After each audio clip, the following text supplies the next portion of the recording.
Sports.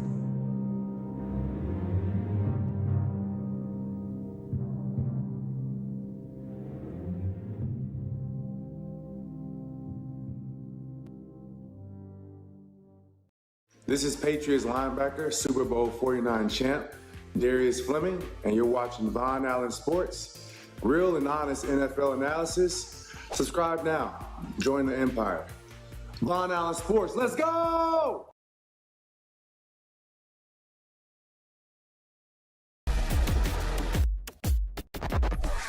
Von Allen Sports. How's it going, guys?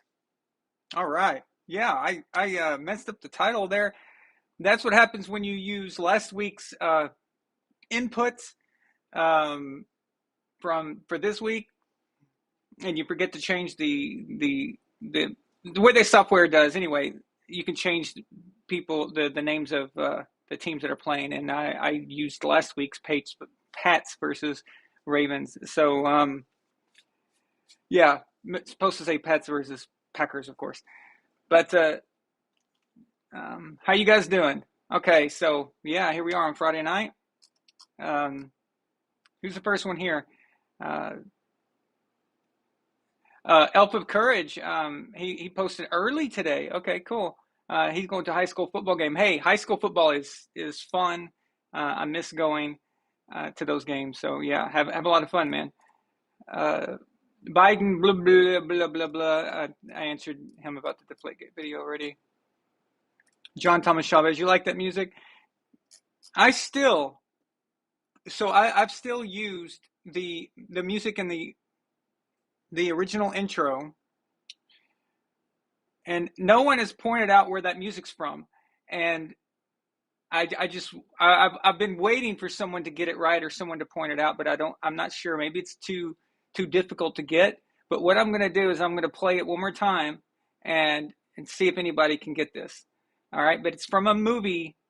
It's from a score from a movie. All right.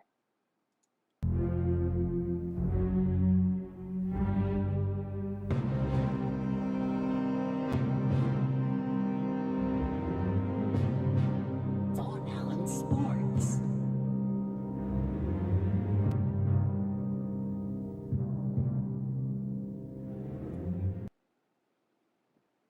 All right, so there it is again.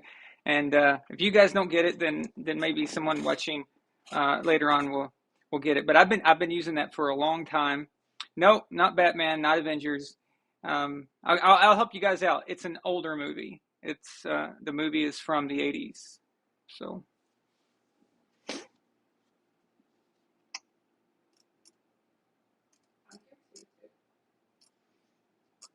okay, where was I?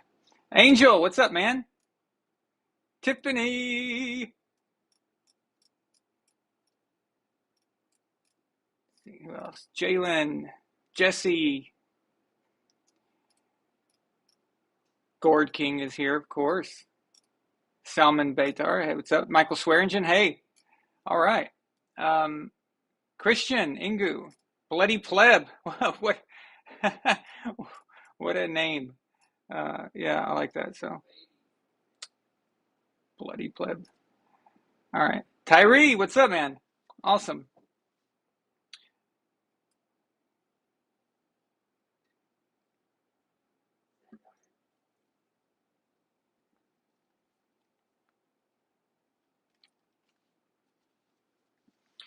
So we have a big Sunday.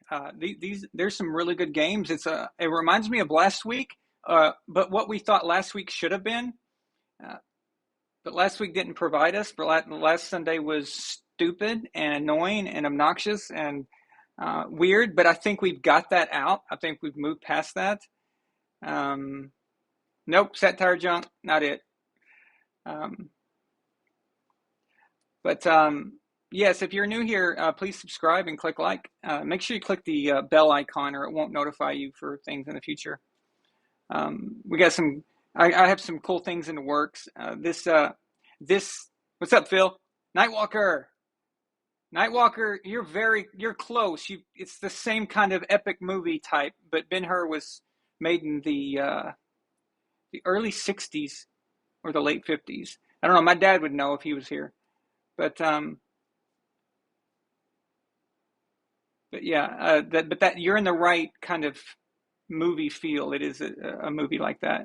Like Gladiator was closer to being right. Ben-Hur was the '50s. Okay, I couldn't remember if it was the '50s or early '60s because even in the early '60s they were making some epic movies like that quite a bit. But and those are some of my favorite movies. We watch a lot of those actually. I think my favorite old movie is probably Ten Commandments or Quo Vadis. Those are probably our two favorites. Anyway, where was I? So, what last week should have been, that's what it's going to be this week. It's going to be better. We're in the fourth week now. Teams are starting to know what they're doing. I don't even pay attention to a statistic for the quarterbacks uh, until 4 weeks have gone. And then I do an average of the first 4 weeks because you just can't really tell and it's just impossible, you know? So, um, but regarding also, I've got the greatest quarterbacks of all time. So what this is going to be now, uh, it's a very big, it's a massive project, but I think it's really going to help on sports. I think it's going to be a thing that gets us noticed, and it's going to get it out there. Each quarterback that I select for the greatest of all time is going to have their own independent video. So each video is, a lot of work in itself, but I'm going to give every quarterback their due. Now, as the closer you get to one, the best, each time you get closer to one, the video gets a little longer and a little more in depth. So we're not going to spend the same amount of time on Tom Brady as we would Steve Young, for example. Tom is and Peyton and Montana and Elway and all those guys, Unitas, they're going to get longer videos, more in-depth videos than the guys in the 20s or whatever. So I really can't wait to get that started. Right now, I'm working out kinks in the formula. There's parts of the formula I'm not happy with that need some tweaking, that need some kind of I don't know, just not coming out right. You got to find a balance. Everything is about balance. If you put too much in one thing and then another thing, and then it wrecks it.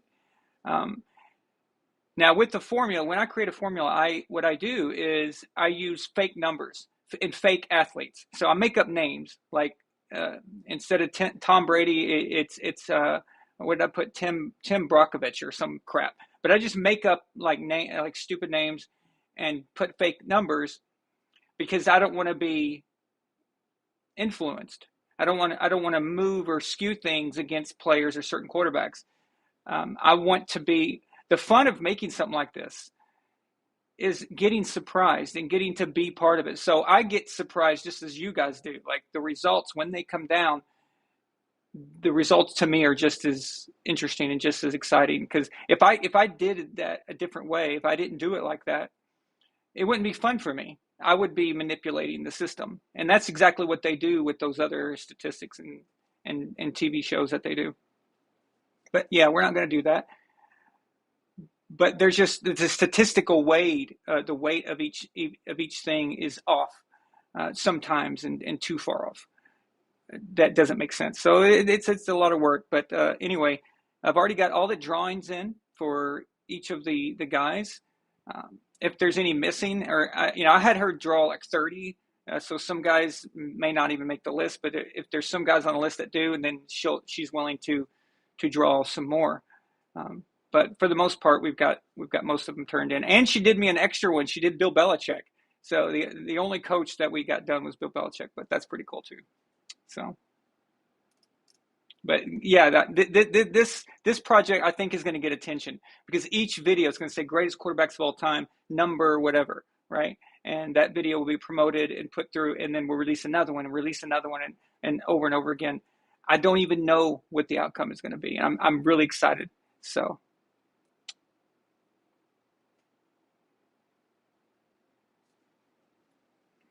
Everyone can give their opinions about what the greatest quarterbacks are and all that, but let's factor in and see, a formula still has a human element to it because it has the common sense element.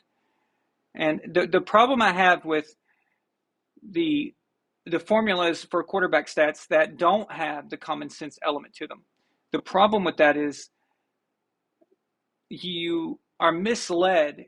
Certain things are skewed too high. So if someone looked at, let's say, 2019, okay, if someone looked at 2019 that was maybe a baseball analyst, and baseball is a stats game, baseball is nothing but stats. You would think I would love baseball. It just doesn't interest me that much. I appreciate it for what it is, but baseball is nothing but stats. But if you have a guy look at 2019, he would say Jameis Winston was a pretty good quarterback that year. He had all those completions. He led the league in yards. I think he had 30-something touchdowns, 30-something interceptions, whatever. So that is very misleading. That doesn't tell the story of what happened that year. It doesn't tell us how it turned out. And like I've always put in, you're only as good as that year in that in recency if we're judging something in a vacuum. Now, the thing about doing an all-time list is that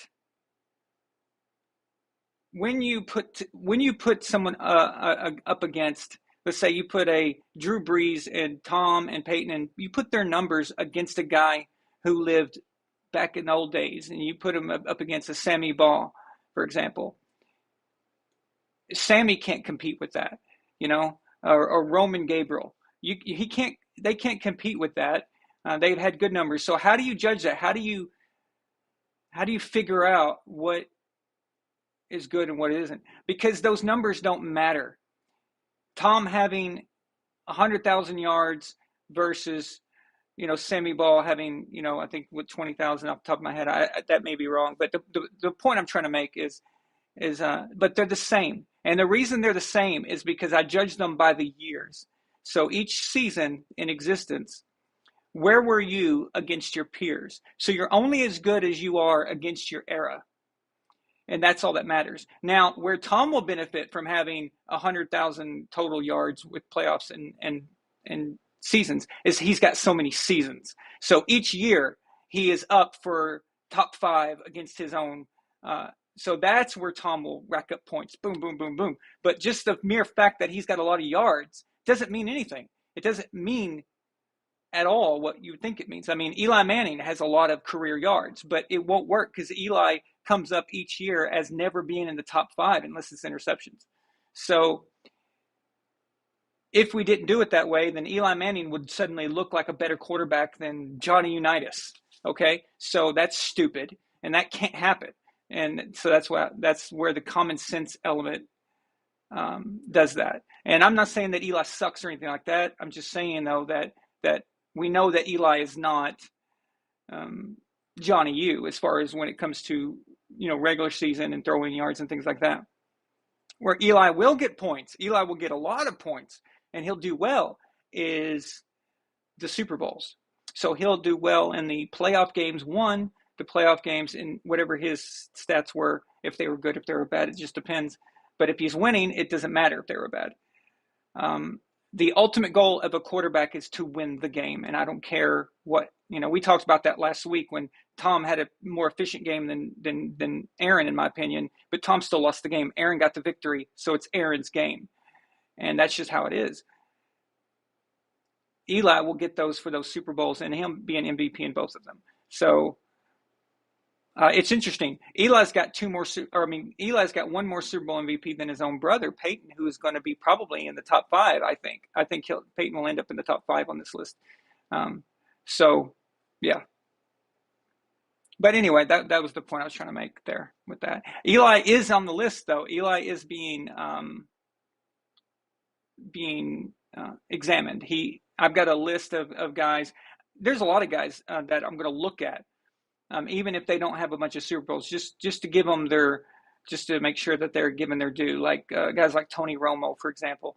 Russell Wilson, some of the newer guys. Patrick Mahomes is even in there. I just kind of want to see where they're at and if they can contend with that. And you know what? Mahomes might. He might be able to because his first 4 years are very strong, like some of the strongest we've ever seen from first 4 years of a guy.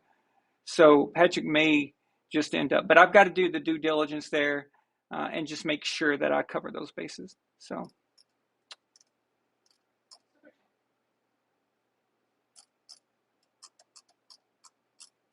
Is it from Austin Thomas? Austin Thomas, what's up, man? Been a while. He sends a $2 super chase. Has finally caught you live. See me at the Bucks game. You're going to be there. Nice. That's freaking awesome. Hell yeah.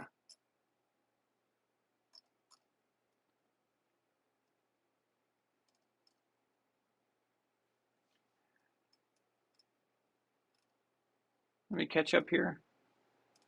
Sorry, I just get so excited about talking about this stuff. I get going there. I'm in a good mood tonight, guys. Very good mood. I'm happy. I have a big weekend coming up. I just got some great news too. So uh, I'm just all like, I got a lot to tell you. Yeah, Gord King. When I was mentioning the movies, I meant of that style. I meant the epic movies, like the big. I guess they called them sword and sandal movies. I have a lot of other favorite movies that are not of that particular style, but those two, when I said that, were based on that style. Also, of that style, of The Robe, and we love Demetrius and the Gladiators. There's so many I could name it all day, but anyway, I never. You will never beat the thought and greatness of the glorious Barry McCockner's top 10 list. That guy's such a loser.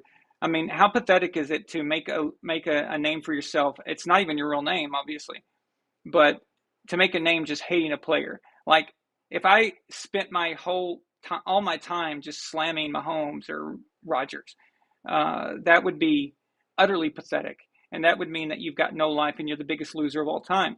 By the way, that guy is a chicken. He's a coward. He will not debate. Tried to get him to debate. Other people have tried to get him to debate. He won't. He just he just sits behind typing, and that's all he does. So, total loser.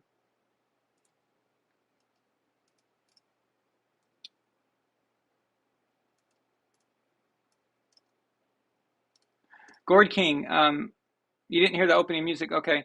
It's my normal one, the normal where it says to silence is to amplify. But you can go back and hear it later. But yes, you did hear a Philip Glass score. Very good. Good ear. A lot of people think that Philip Glass music is they call it they think it's from Watchmen, and it is. I mean, Watchmen used some of it, but Philip Glass does a lot of music, and that particular music is actually from a movie from the '80s. But yeah, I love Philip Glass. So I have all of his stuff. But yeah, good job. But you still got to get the movie right, though. All right. So Austin will be to the right of the end zone. So we'll look for you. Just tell us what you'll be wearing. What are you wearing, Austin?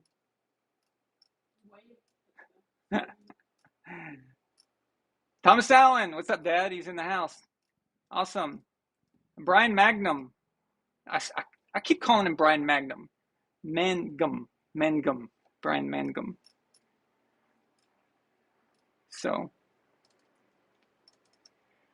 I thought I saw a good question here that I overlooked. Someone asked me, how would I compare certain. Bear with me.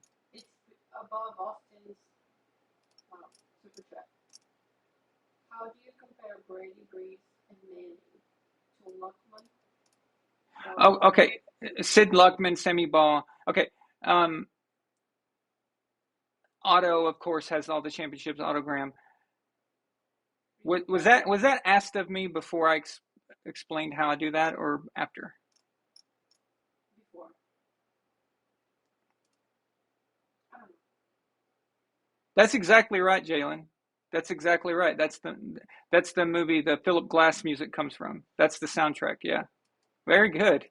Most people don't know what that is. Um, The Gourd King says, right, but I'm pretty sure the merits under judgment are that of the quarterback position.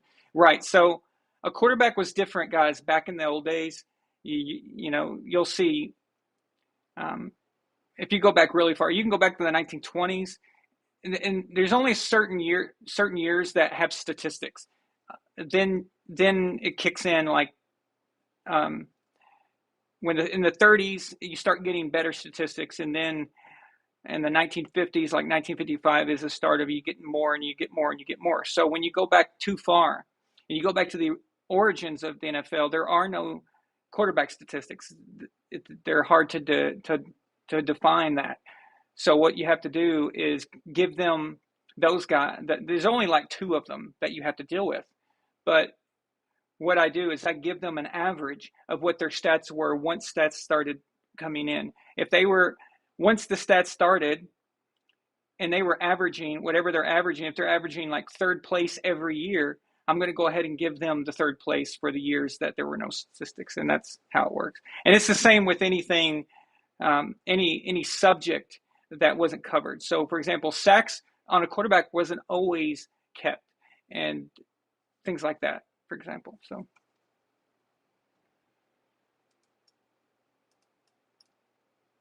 Yes, John Thomas Chavez, absolutely. So every time Tom Brady wins a ring, Otto Graham wins two, right? That's according to Joe Montana. That's what happens. So Otto Graham should be up to 14 by now, right? So it'll just keep, hopefully Otto Graham's ring count will get higher and higher. So.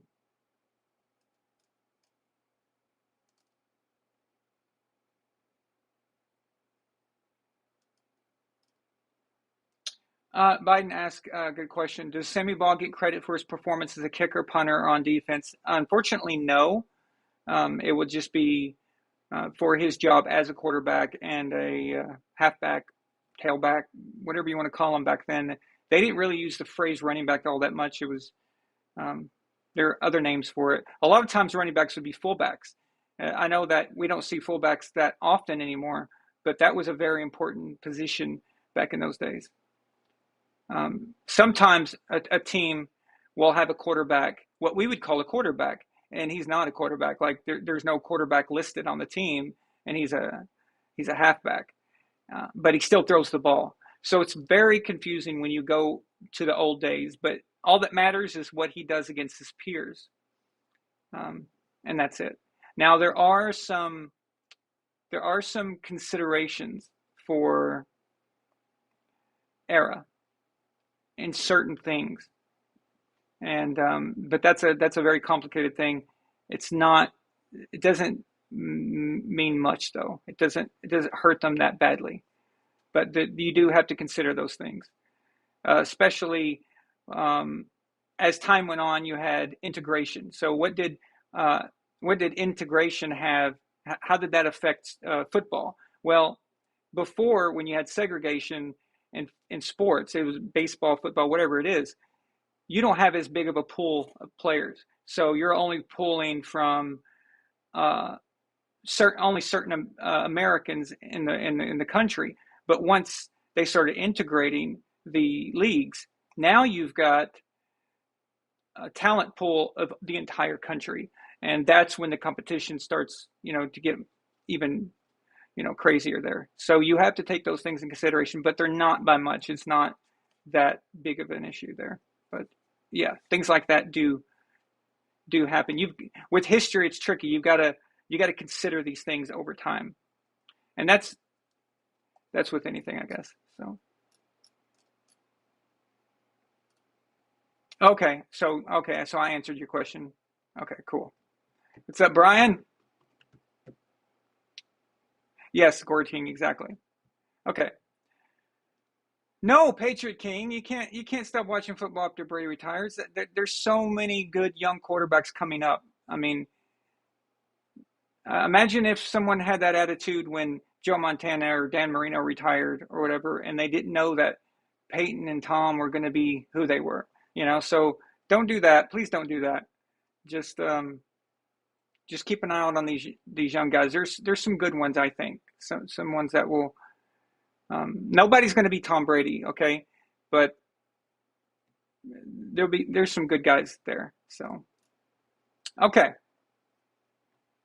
think I said everything I wanted to say about that. So I'm going to point out a few things, and the first thing today is I saw a list, uh, and this is from Colin Coward. I don't know how old this is, like how old this video is. It came up in my shorts, in the shorts section, and sometimes you get clips from old videos. I don't have any idea how old this is, so but I'm going to put it up here anyway. So Colin Coward put the how Bill Belichick is sabotaging New England. All right. So number one, ticks off the greatest quarterback of all time. Well,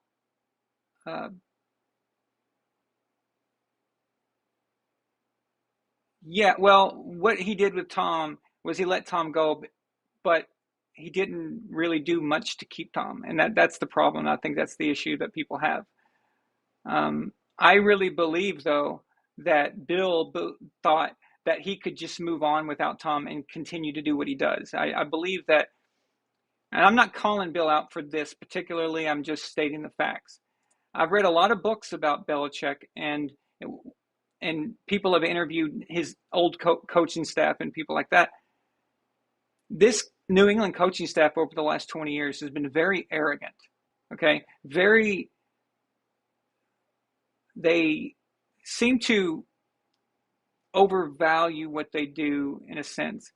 And they've made snide comments over time that, oh, we could win these Super Bowls if we had another quarterback. Okay, whatever. They really believe in their own abilities. They think that they're on the field. And that's a subject actually that I want to get to tonight as well. Speaking of that, Millie and I talked to you about that last night. I said, don't let me forget that. So, about the coaches. So, yeah. So just make sure I cover that. Okay, so that list was today. Okay, perfect. That's even better because it's recent. So number one, yes, but he didn't do that. That was Bill's ego talking. I don't think he was intending to piss off Tom Brady. Welcome, Brandon. So I think it's his ego. I think he sincerely believed that he could just keep going and doing what he does. Didn't work. Hire your children to staff. As far as that goes, I don't see that being sabotage. Bill grew up the son of a coach, and his father was the coach at the Naval Naval Academy there in I think it was the same academy that's in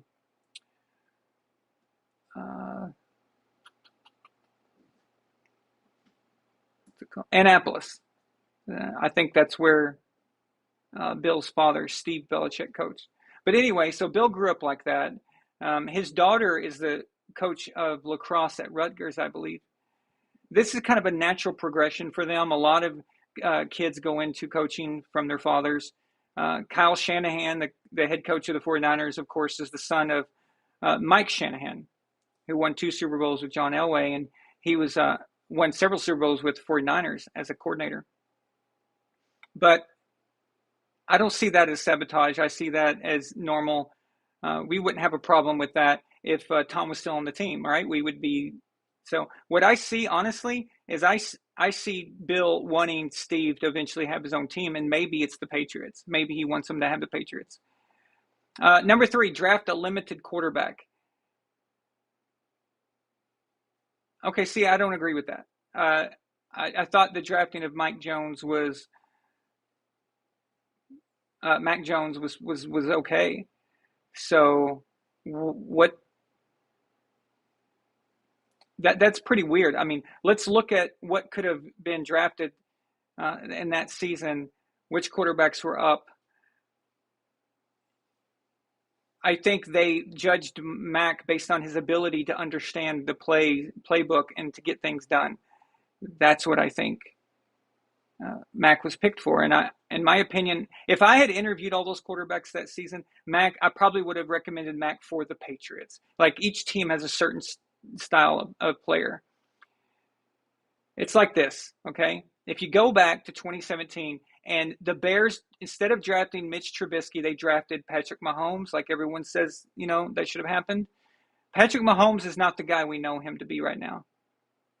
He could be a Tua type, kind of just going through the seasons and kind of coming along and that kind of thing. So team and the fit is what matters. But Andy Reid knew that Mahomes was the kind of guy that he wanted to fit his scheme.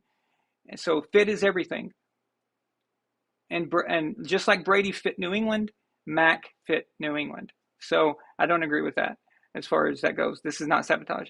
Number 4, spent a lot in free agency on average players. Now that, okay, you have an argument there. Yes. Bill has never been that good on getting explosive offensive players. It's never been a good thing for him. The only time in history that he's acquired guys was usually with Tom advocating for it. But again, why would Bill purposely sabotage and make himself look bad, especially the first year without Brady? And then the year after Tom wins the Super Bowl, you go out and you get these players. You obviously thought that they were good. I just don't see that. His ego is too big to let him fail. He's not trying, he wants to succeed, trust me. Number 5, leave no heir apparent head coach. That's not his job. That's not his honestly. I mean, it's a solid thing to leave an heir apparent, but that's not Bill Belichick's problem. That is Robert Kraft's problem. So he needs to take care of that. But again, I will say that I think that Bill may want his son Steve to take over the Patriots one day. And so, no, Bill wouldn't sabotage the Patriots if that's the case. He would want to leave his son that. So, number 6, overdrafted first-round pick. Again, not exactly sure who he's referring to, so we'll just skip that. Number 7, ruin the culture by allowing leaks. Nothing gets out of New England unless you want it to get out of New England. So whatever gets out of New England is because Bill wanted it to be that way. That's how it's always been. That's how it always will be. So there you go. I don't agree with Colin Cowherd in this regard. I don't think that Bill is trying to sabotage himself. He doesn't have very many years left. And you're going to sit there and play around and be an idiot, So I don't see it. It doesn't make any sense. It's not common sense to do that. If you're trying to get fired or whatever and you were younger, I could maybe see someone trying to get their way out of there. I think Doug Peterson kind of did that with Philadelphia a little bit. But now look where he is. He's in Jacksonville. And he's not as old as Belichick. So I don't agree with the idea that he is sabotaging the Patriots on purpose. I just think that this is what happens when you don't have the GOAT. This is what happens when you don't have an elite. Listen, guys, an elite quarterback can make a average coach look fantastic. And it's amazing what they can do. If you take Aaron Rodgers off the Green Bay Packers, does anyone believe that Matt LaFleur would be doing anything with the Packers? Would he? I mean, would they be just like a middling team, like in between on 8-9, 9-8 kind of seasons? What would they be? We all know the truth. And there's those coaches that consistently make sure that they have the quarterback that they need to make sure that their system is running. Andy Reid has done, I think, an admirable job at this. It's very hard to follow up quarterback after quarterback. When he got the Eagles job, he drafted Donovan McNabb, a guy who could run around out of the pocket, a guy who could throw the ball down the field. That fit the system. And he had Donovan for a very long time. Then there was the year that he got Michael Vick. And Michael Vick had his best year that he's ever had. I think it was 2010 that Vick had his best career year that year. Again, Michael fit the scheme. Then Andy Reid goes, and then when he leaves Philadelphia, he goes to Kansas City, who does he go out and get? Alex Smith. Alex Smith, believe it or not, people seem to not understand Alex Smith. Alex can do those things. Alex could always run. Alex could run out of the pocket. He could always throw the ball. I don't know why he gets made fun of. I never understood that. You guys know for years I've always defended Alex and never understood that thing, not knock against him. But Alex did fit the Chiefs system, and the Chiefs were still going to the playoffs. You got to remember, Alex was the one that handed the Patriots massive losses, complete beatdowns. I'm sure my brother Jason remembered the beatdown that the Chiefs gave the Patriots on Monday Night Football, because Jason was here in town visiting me, and that was a nightmare. That was brutal. I think that was in 2014, if I'm not mistaken. But yeah, that was Alex Smith's Chiefs that was doing that. So it's not like they sucked. And people seem to think that the Chiefs sucked until Patrick Mahomes came along. But then he found Patrick Mahomes in the draft, and he saw, okay, I can take this kid, and he can run the system and maybe take it to the next level. You don't know for sure. Nothing is a sure thing. But Andy thought that he had something there. And that's exactly what happened. So Patrick sat behind Alex for a year. Alex helped him out. And there you go. And he got up and running. He threw 50 touchdowns in his first season, which is really good. Made it all the way to the AFC Championship game in his first year starting. Of course, not as good as Tom and Kurt. Tom and Kurt both won Super Bowls in their first year starting. But still, AFC Championship game, 50 touchdowns, that's fantastic. That's still admirable. Those coaches know how to get the right guys. But if you don't get that way, if you don't get lucky on that, so what's happening to Bill is the reverse. So Bill is going backwards than Andy Reid. Bill had the GOAT. Bill had this elite player that could get him a Super Bowl. And now he's going backwards, and he's going back to the Alex Smiths and the Donovan McNabb's types, and it's just going that direction. It doesn't mean that Mac is going to be a bad quarterback. It just means that he is not going to be the guy probably that we expect him to be following up a guy like Brady. So.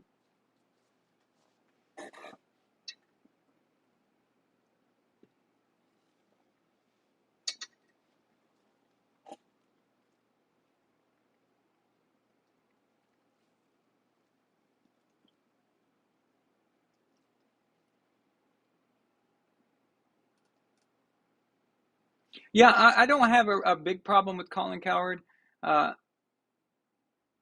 It's just, if I had to pick a problem with Colin, it would be the contradictions. So one week he's for something or against something, and then the next week he's completely changed. And I find that kind of annoying. So if you're going to change there's nothing wrong with changing your mind. As you get new information in the future, you reassess, right? But in a philosophical way, and in a way that certain beliefs, I'm not talking about stats or changes in players, but he seems to contradict himself quite often. And I never know if what he's saying really means something to him or not. So yeah, that annoys me. But I'll tell you actually who annoys me, and that's the Pat McAfee show. It's not Pat that bothers me. It's his sidekicks. All those guys sitting around. There's a lot of times I don't understand what's going on. So they have like their inside jokes, and they yell and scream or sing something. I have no idea what's going on. It seems like they're in their own little club, and they're talking to each other in a way that I have no idea what they're saying. But those other guys annoy me, but Pat's fine. So.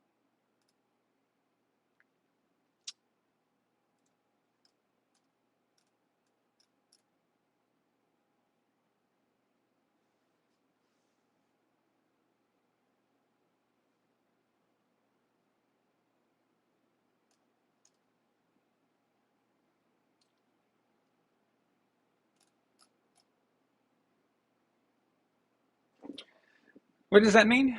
Tap that screen, please.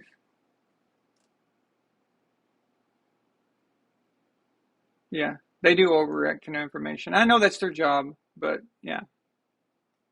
But a coach needs a great quarterback. You gotta have that. If you don't have that, you're gonna have a tough time. The NFL is built like that now, and it's the way it is. In the old days, you could get away with that, and I think that in Bill's case, Bill is thinking, he remembers back when he was with the Giants, when he was the D coordinator under Bill Parcells, and he remembers them winning Super Bowls with average quarterbacks. I mean, Phil Simms, he's okay. He had a great game in this Super Bowl, and he was rightfully MVP, but he's not an all-time great. I don't think anyone considers Phil Simms an all-time great, but pretty good, pretty good. And then they won again with Jeff Hostetler, the backup. So I think that Bill thought he could do that. And proving that point was when he went to Cleveland and he got rid of Bernie Kosar, and the fans didn't like that because Bernie Kosar was a very beloved player there. Again, he thought he could do those things, and it just didn't work out. And then in New England, he tried it again with the 6th-round pick, and he did not know that Tom was going to be Tom. Tom was the 4th backup in 2000, so he had other guys in front of Tom. So he did not know. So let's not act like that. Bill knew he had drafted this great quarterback of the future. He did not know that. He didn't have any clue. So the only time I believe that he kind of knew he had something is when they held him over at the end of the year and held that roster spot open for him again. I think that was probably when it clicked. But when he first drafted Tom, no, he didn't know. He didn't know that. So, no, Jason, Bernie was the quarterback there in Cleveland, and then Bill got rid of Bernie and then brought in Vinny Testaverde. So that's what happened. But yeah, Bernie had been there for a while. Got them to some AFC Championship games and stuff. So Cleveland was actually a pretty okay team coming out of the late 80s. You guys remember the drive and all that against them. 2 years in a row they made it, and they should have been in the Super Bowl, and stupid stuff happened to them. Cleveland, man, they're just cursed. So, yeah, John, Rich Eisen's really good. I like Rich. Yeah, I like him. I like his interviews too. Donnie, what's up, man? Welcome. Jason never sleeps. You wouldn't be happening to never sleep into your vehicle and about to drive 350 miles, are you? Is that that wouldn't be, you wouldn't be happening to do that, would you? Just curious. Um,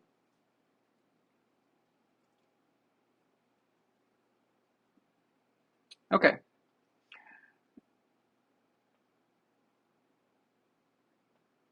Um, with Mac, we seem to not know what's going on with him. So, specifically, but we talked about this last week. I think that they don't need to rush it. We saw what happened with Tua on Thursday night. So, last night actually, Tua probably should have not played. If they were checking his concussions, checking him for concussions all week long up until that game, then that means you think something's wrong or you're wondering something's wrong. Then perhaps maybe he's not ready. One game is not going to hurt anything. It's a 17-game season now. I don't see why many quarterbacks it'd be okay to take one game off if you're curious, if you have a concern there. But in the Dolphins' case, and of course they don't believe this, but it's not going to make much of a difference whether Tua was in that game or not. The outcome is the same. Had he not got injured, the Bengals are still going to win. And like I said, the Dolphins, they got a 3-0, very lucky to be there. It's admirable, blah blah blah. But it was always going to be that way. They're not what they seem, what people think they are. So, but you're moving from Tua to Teddy Bridgewater. I think that's a lateral move. I think, and then now you're going to give Teddy a week to prepare for next week, so he'll probably play even better. But he didn't look too bad when he took over for Tua, and I think some of that was his preparation because they didn't know maybe if they were going to play Tua or not, which tells us because Teddy Bridgewater did say that he got some extra snaps this week. Why would you get extra snaps if they weren't worried about Tua? So you were thinking about it. But now after he got hurt, they were pretending, and then we were getting like different information. So there's something suspicious there about that whole Tua injury, and it's kind of weird. And their head coach, um, McDaniel, he's kind of strange, isn't he? He's a bit weird, but yeah, I know people online were slamming him pretty hard because he said a doctor chimed in on his Twitter and said that um, McDaniel had said we thought it was going to be worse than a concussion, and and McDaniel's defense, I don't think that's what he meant. I don't think that he was disregarding the concussion as a serious injury. I think what he was saying is that it looked like Tua might have broken his neck. It looked like a spinal injury or something, or paralysis, or like it looked like it could be one of those things.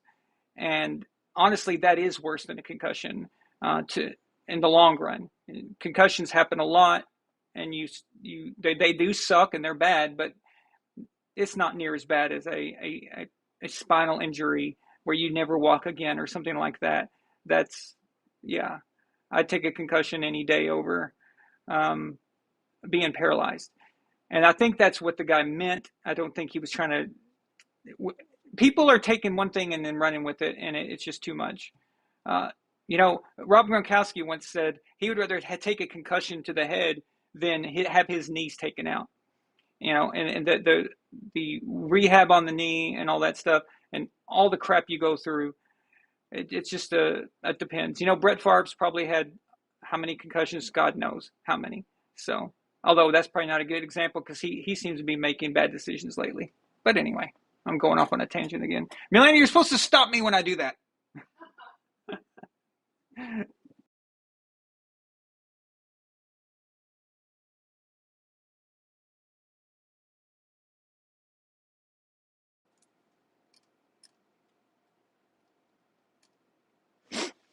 You ain't cursed if you suck. Well, the Lions curse themselves. You know that that's the old Bobby Lane, the curse of Bobby Lane. They shouldn't have got rid of him. He cursed them. So that was their fault for being stupid. Jason Never Sleeps says Megatron and Barry Sanders are the two most what ifs in NFL history, two of the most wasted careers in NFL history. But I do have to say, um, Barry had a chance to leave at some point, and he didn't have to retire. He could have played out his contract. But yeah, put Barry, anywhere else. And to me, he's the best running back that's ever played. I can't call him the greatest because he doesn't have all the accolades that the other guys. So greatest and like the coolest I've ever seen is the different thing. Like people say, oh, well, it doesn't mean much. It's just an opinion. It's just I say, oh, Patrick Mahomes, this is the greatest throw I've ever seen. This is the best throw I've ever seen. Whatever. It doesn't mean anything. It doesn't have real meaning. And Barry didn't get the hardware and the Super Bowl MVP and stuff like that. That would have been cool to see him get that. But as far as what I've watched, he's the most exciting running back I've ever seen by far. So I agree with you. On Megatron, on Calvin Johnson's situation, he could have left. He had a chance. No one made him sign this big contract and renew the contract there. And he knew that there was trouble in Detroit, and the ownership there are a bunch of communist jerks, and he knew that there was a problem there. So Calvin kind of signed his own. By the time Calvin was up for a contract, I mean the free agency thing was way better. The system was way better than when Barry had the '90s when they were just kind of getting used to the salary cap and the free agency system and all that. So, but yeah, so Megatron. Could you imagine if he had gone to New England to play with Tom, or if he had gone to the Colts or the Broncos to end up with Peyton or someone like that, or New Orleans with Drew Brees? That would have been crazy, right? So, and Megatron was one of my favorite players when he was playing. Just amazing. Yeah, Andrew Luck too. Andrew Luck. I still hope that he comes back one day, but I don't think he's going to.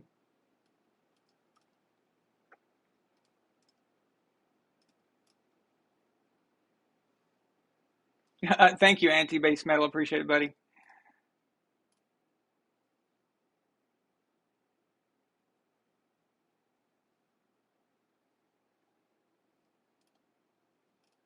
Okay, give me just 1 second, guys. I'm gonna have to switch my setup here because the light is not as strong anymore.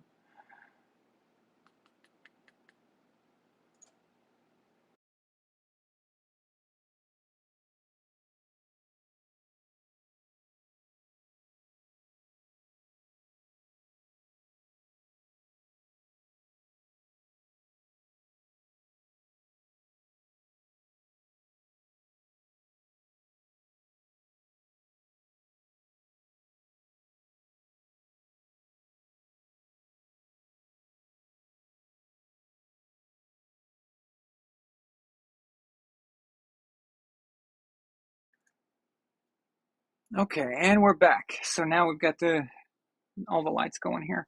All right, looks like we have a $2 super chat right here. Nice. So Biden, blah, blah, blah, blah, blah, blah, where's Jackie? Sends a $2 super chat and says, "Before the curse, Lions and Browns were great rivals."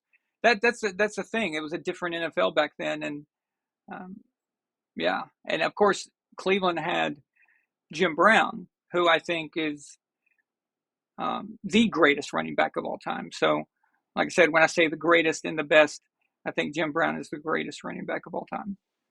So,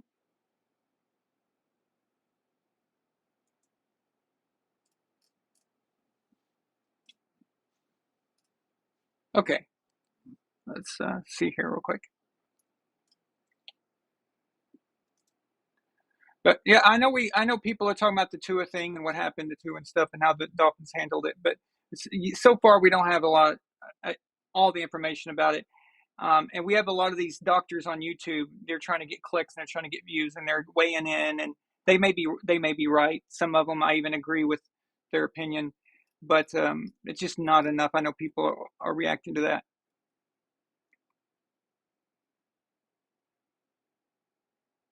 But these things happen, guys. This is football. This is how it works. It's not cool. Nobody wants that to happen, but it does. And there's something about Tua's injury that I want to talk about real quick. This style of play, and so I started researching. I was curious about injuries, and there's this cool website that keeps quarterback injuries and different types. Started looking into it. It's a difficult thing to research. It's not definitive, but it seems to be that quarterbacks who somewhere I'm going to estimate somewhere around 75 to 80% of quarterback injuries are out of the pocket or in the process of trying to escape the pocket. And it doesn't mean that in the pocket does not have injury risk, of course. But when you're in the pocket, you can minimize the odds of getting injured by stepping up into the throw or stepping up into the pocket, moving into it and moving up towards the line. When you do that, you step your legs out of where all that crowd, everyone's coming at you, and you just step up in front of it, which Brady does expertly, of course. Peyton always had the quick feet, and he would move up into the pocket with his quick feet. He's always kept his feet moving. He always kept his feet moving, and that keeps you from getting wrapped up and keeps you from um, them to get on around your ankles so easily. But that does minimize the risk. And that's why you have these quarterbacks that play 10 or 15, 17 years. They're pocket passers, almost all of them. And then who are the ones with the injury bug all the time? It's the guys who go out and want to make plays. And Tua had no business where he was. What are you doing back there on the on the 50-yard line? What are you doing back there? I mean, I it infuriates me to no end just make your reads, make your throws, okay? And guys, there's nothing wrong with taking the sack. There's nothing wrong with it. It's okay. It's okay to take a sack. If you see that there's nothing there and the guy's on you, just go down. Just take this. Just take it. And you're going to be better off. Do you want to throw a pick? If anything, at the end of the day, you leave your punter to do his job. Okay, that's what the punter's job is. But the one thing you don't want is a strip fumble trying to get out of the pocket, which happens all the time, and a stupid interception. There's also the option of throwing the ball away. You can do that too. That these guys are trying to make what I think is a college style, a college big play on every single down, and nobody wants to take the right play. And it really annoys me as I have a huge passion for the quarterback position, and that's what I look for mostly. And it just drives me nuts watching them run around and do all this crazy stuff. They made such a big deal out of Patrick Mahomes against the Bucs in the Super Bowl 2 years ago, and how look how he ran all these yards and everything. Is that supposed to be impressive? You know what I saw? I saw him getting lit up by Jason Pierre-Paul and by Ndamukong Suh. That's what I saw. I saw him getting lit up, not just at the line and not in the pocket, but outside of the pocket. I saw them outside of the pocket chasing him, and they nearly ripped him in half. Is that supposed to impress me? I mean, I don't know. Is that supposed to do something? I mean, yeah, sometimes you get a good play out of it. But ask Randall Cunningham and all of his injuries if he thinks only running is it. Ask Michael Vick, okay? So luckily Randall switched his game and he started throwing more, and he was a great passer too. Michael Vick never changed his game, and he was nothing. He was injured all the time. Did Michael Vick ever play a 16-game season in his career? I'd be surprised if he had. These guys are going to get hurt, and that's what happens. And what happened to Tua was a clean takedown, in my opinion. Everyone's trying to say, oh, he took him down and he took him down hard, blah, blah, blah. Okay. It's football, man. And you know what? If you weren't running backwards, your momentum wouldn't have been so when he took you down, it wouldn't have been so bad. It wouldn't have been as intense. And I'll tell you, like you guys know about me fracturing my hip. I did that on the tennis court. So how would you fracture your hip on the tennis court? I was running at a ball that I shouldn't have went after, and I was running backwards real fast.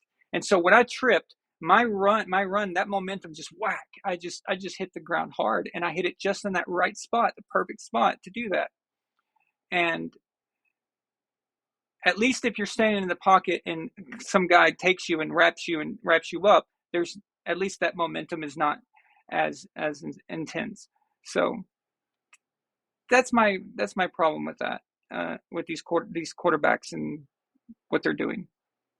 And Kyler Murray, you got Kyler Murray who tries to play like he's in high school or college, and it's very weird to see that.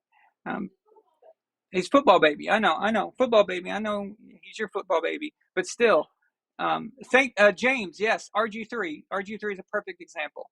And then you've got the stupid coaches that put them in and don't teach them the proper way to throw and to read and do all those things. And maybe there's times where these certain quarterbacks they're just not, that's just not what they do.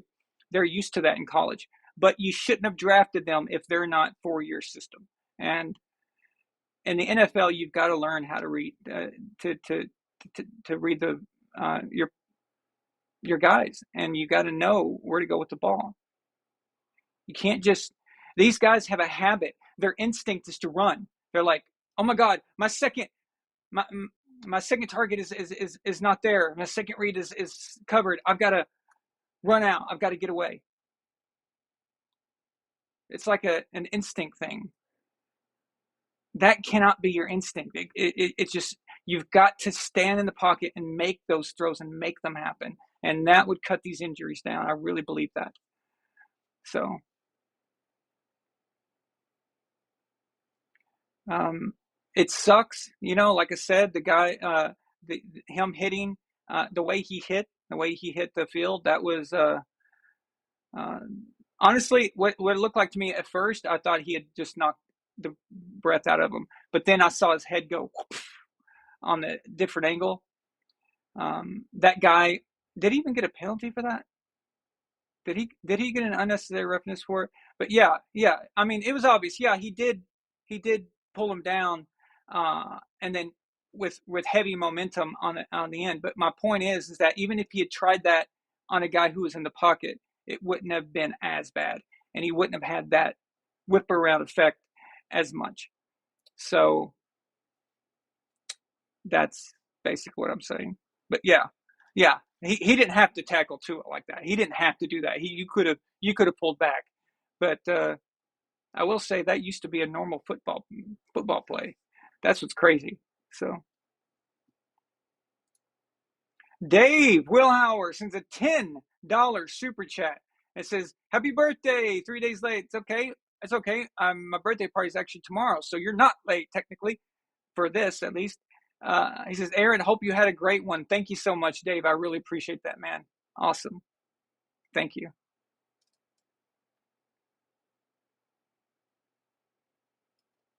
Satire Junk asked me, "You ever thought of doing video series of breaking down injuries, especially from these running backs, or running quarterbacks?" That's a good idea. And my brother Jason, who's in the thing, I don't know if you saw him earlier. We could work on that together, I think. So that'd be something interesting to do. Now that we know more about it, Yeah, how to yeah, exactly. Um, Nightwalker says that dude made a wrestling move with Tua. A normal sack would have been enough. He clearly did stuff extra. Yeah, well, yeah, he did. I mean, it's a wrap. It was a wraparound, and then he accelerated it on the way down. But if you're in the pocket and that happens, then you ain't got that extra momentum there to do it as much. So, and then when you're chasing a guy, I'm being honest, man. When you're chasing a guy and trying to take a guy down who's running away from you, there's that extra wanting to just take them down. It's annoying, obnoxious. These guys don't want to chase them down, and so when they finally get them, they're going to take them down and make sure that they're down. How many times do you see these running quarterbacks and someone's got them and they let them go because they think that they've got them tackled? And I'm just saying, though, that these things will happen and these guys will get pissed off and they'll do stuff like that. It's I don't know. Learn how to stay in the pocket, throw from the pocket, please. It's just,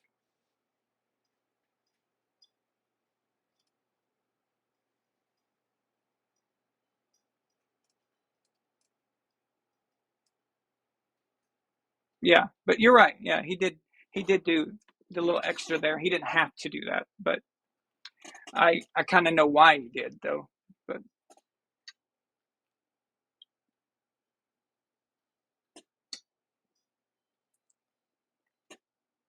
I saw to it, before he got injured. He tried to go deep.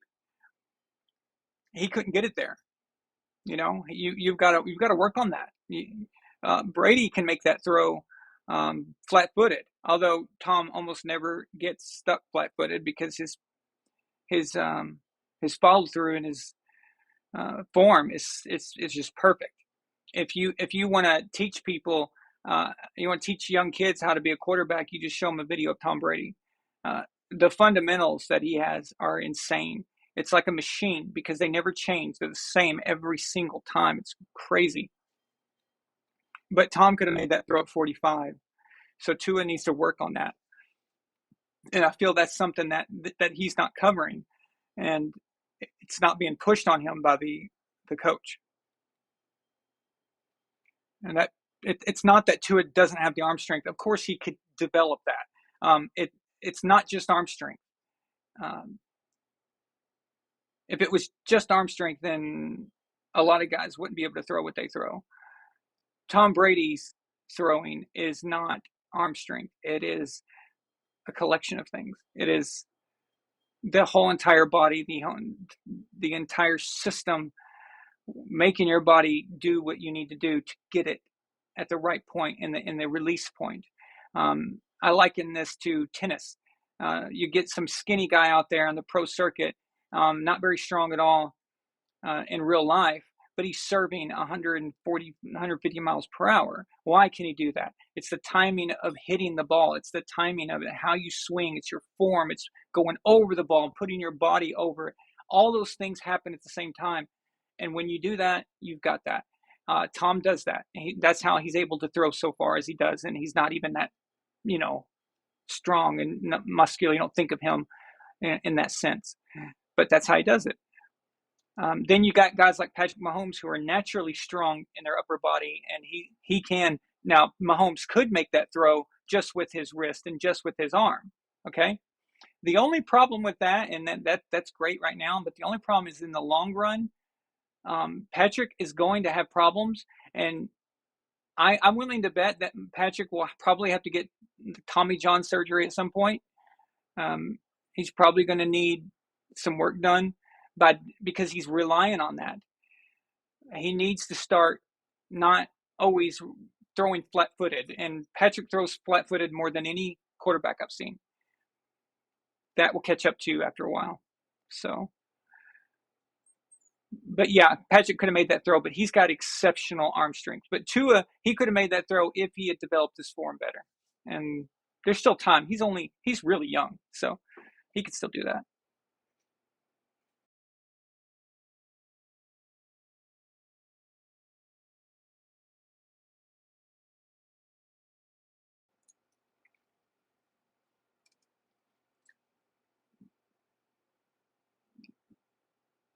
Anti-base metal says, read 1, end zone, he's covered. Damn it, read 225, or read 2, 25-yard bomb, pass, double covered. Crap, read 3, open for 2-yard pass for first down, run, sack, fumble. Yeah, well, that's generally how it happens quite a bit. So, and again, there's some benefits to being a quarterback like that, to having that. What you want is, you don't want to be a running quarterback. You want to be a passing quarterback that can run if it calls for it. That's what you want. You want that way of doing things, and that's what Patrick Mahomes is going to have to do now if he wants to continue what their dominance in the AFC, like they've been doing. So, watching Tyreek Hill get open so easily last night just reminded me of how many touchdowns and big plays that Patrick Mahomes get on his record. That was Tyreek Hill making crazy stuff happen. And it's just, that guy always finds a way to catch the ball. He always finds a way to get open. It's crazy, man. So, wow. But the Chiefs will be fine as long as they start getting Patrick to spread the ball around and stuff.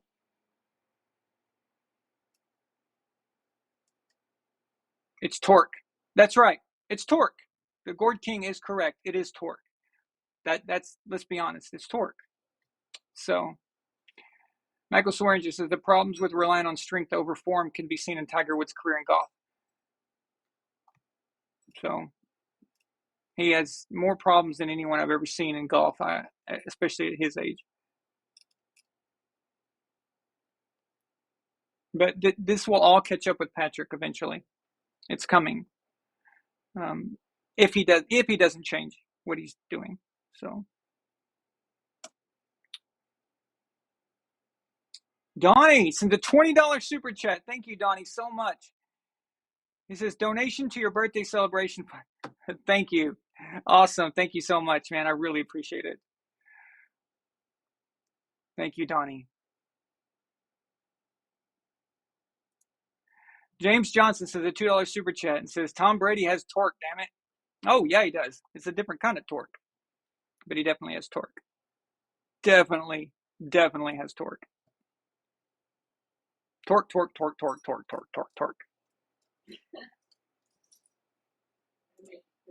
Got to make it clear. Okay.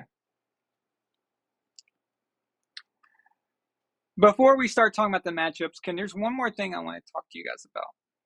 And if you'll bear with me, I know it's Friday night, right? So we're cool.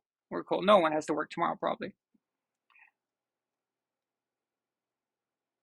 It seems like I'm always complaining. All right. I feel like I'm always complaining. It's not that I'm complaining or upset or not enjoying myself. It's just the things that bother me stick out more, and I want to address them. Uh, we can sit here all day and just say the same stupid platitudes over and over again, and the compliments. When you watch like Thursday Night Football, when you saw those idiots, this is the stupidest group of people I've ever seen for a football halftime show that they assembled there.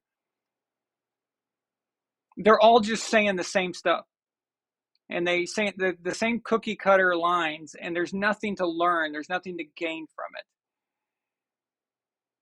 We all know what's good and what's great, and yeah, we say that, but you also have to be willing to point out things that are not right. And one thing that bothers me quite a bit is I believe that coaches now, the way football is going, coaches have way too much power in game, during the game, and they're having too much influence over their quarterbacks. And what I'm finding is that the quarterbacks are not getting the preparation and the coaching that they should get, that they need to last them their whole career. These coaches seem to want to live vicariously through their own quarterback. And a lot of them are former coaches, former quarterback players, or guys who wanted to be a quarterback and never got to.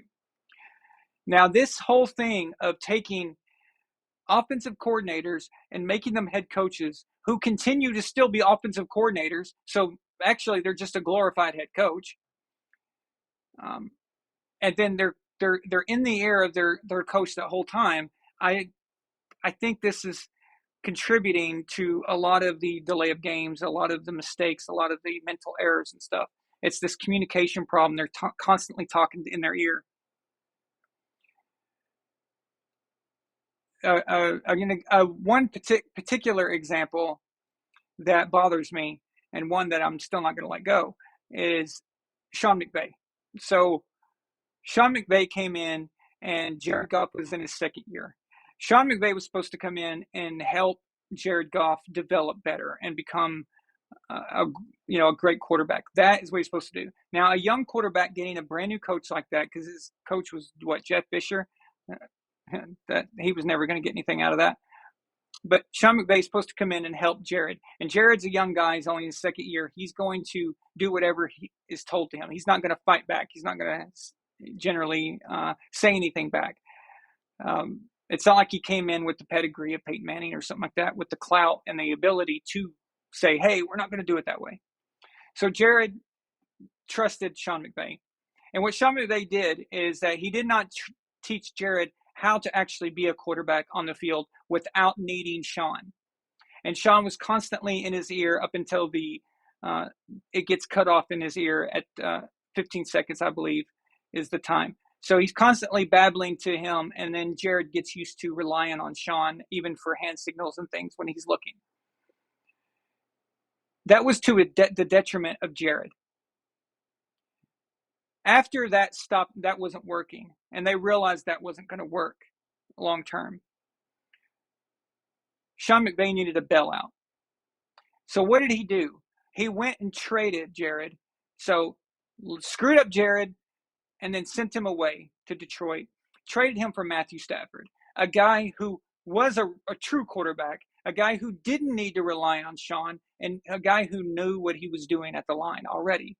So you corrected that, but you look like the savior now, and everyone thinks that you're this genius coach and everything. How can you be a genius coach when you screwed up a number one overall quarterback, number one pick like Jared Goff? How do you screw that up so badly, and then you go and dump him to Detroit and bring in a guy who already has been coached properly? So there you go.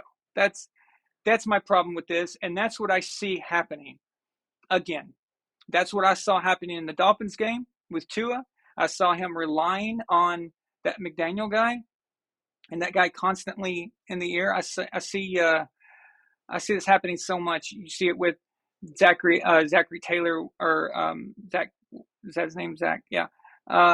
With Joe Burrow, and Joe Burrow's a lot of times he's just ignoring him. Like, dude, just chill. You got Cliff Kingsbury, and Kyler Murray, and there's so many more examples. Uh, Josh McDaniels is probably doing that with Derek Carr, but Derek Carr at least has already been around a while.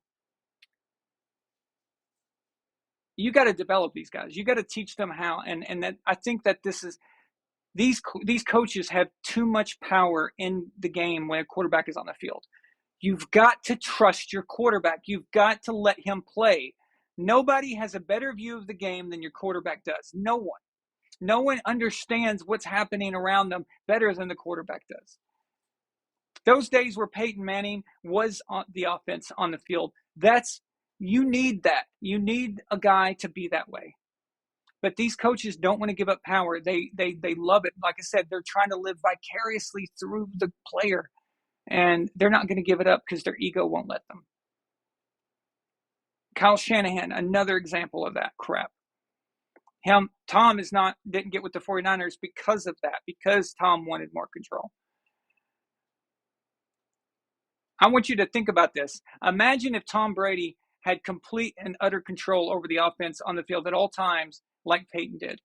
Imagine right now the Bucs, if they were doing that right now, the Bucs would probably be putting up way more points than they are right now. So I just don't like this trend of, and it's been going on quite a while, but I mean, it's really picking up steam though, heavily now. It's like the norm for the coach to live through the quarterback, and I think that's a mistake. So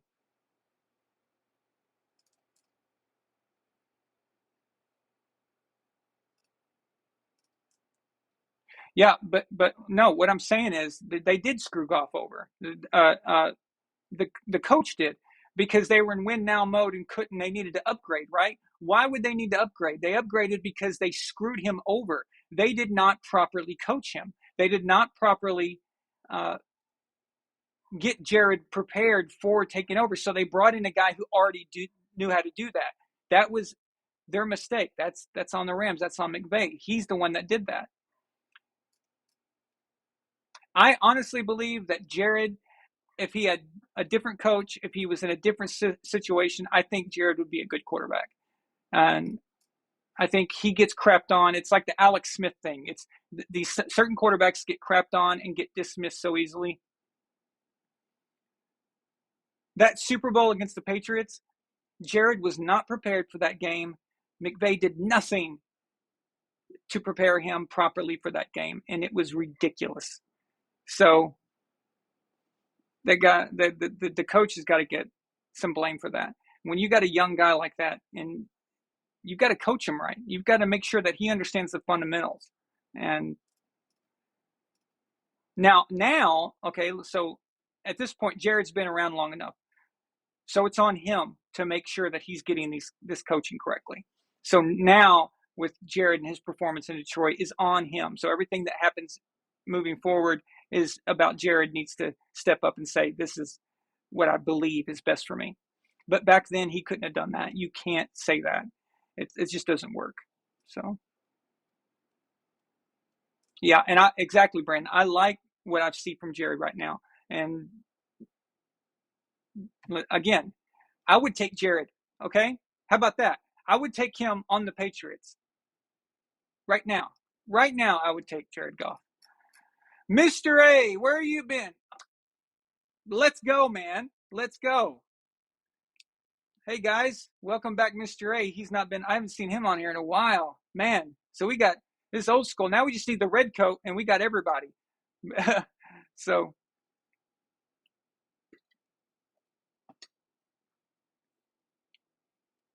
yeah, look at all the dumb plays being called. Exactly. It's like these guys are playing Madden or something, and they're expecting their quarterback. Let the quarterback decide what's best, and that's my opinion. That's what I would do.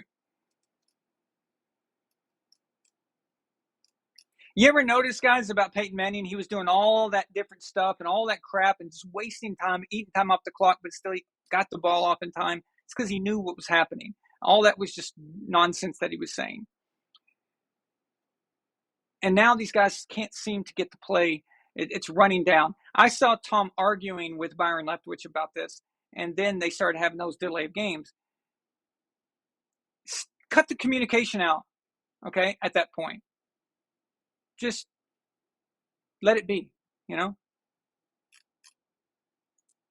Mr. A sends a $20 super chat, says, let's go! Woo! Hell yeah. It's a player's game. That's right. That's right. Hell yeah. Well said. It's a player's game. Okay. So as you guys know, last week I picked the Bucks to lose to the Packers. And I explained my position on that and why and all that. This week, this is a different game. This is a different matchup situation. Okay, so Tampa had some issues with the Hurricane Ian coming through. And so they practiced at the Miami Dolphins facility. There are times when a team is struggling and it's just not really reaching what it can be, and not really the defense, but the offense. A trip like that, where you're taken outside of your element and you're not in your practice arena, and all you guys are staying in a hotel together. It's kind of like in high school when we'd go on trips and stuff. You kind of start bonding, you start talking, and you get to know each other. You don't have the distraction of the family at home or the wife griping at you because you threw your socks on the floor again or something. And it's just you get that camaraderie going. That practicing in Miami could have been a good thing, and especially now when you need that. I don't see that as a detriment that some people may think it is. This Sunday, I believe that the Bucks are going to defeat the Chiefs. And again, that's not wishful thinking. It's just what I've seen from Kansas City and what I've seen from Tampa. And I think that Kansas City is hitting a point where they've got what they've got on offense, but the defense is kind of not really doing its job. It's not really carrying its weight. And that's pretty much the MO for the Kansas City Chiefs, isn't it? But I think that Tampa is going to come off that defeat last week, and they're going to be on fire. They're going to be on fire Sunday. It's going to be incredible. This game is going to be awesome. It's not going to. I mean, I'm not saying the Bucks are going to blow them out. No, this is going to be a good game. It's going to be a great game. It's going to be the best one of the season as far as excitement. I'm so excited about this one. This one is going to be badass. I thought the Packers game would be that way, but it just, it just didn't have the explosiveness that we wanted to see. But I think this week we'll have that, and the Bucks hang on for the win. Though I think the Bucks will get the win this week.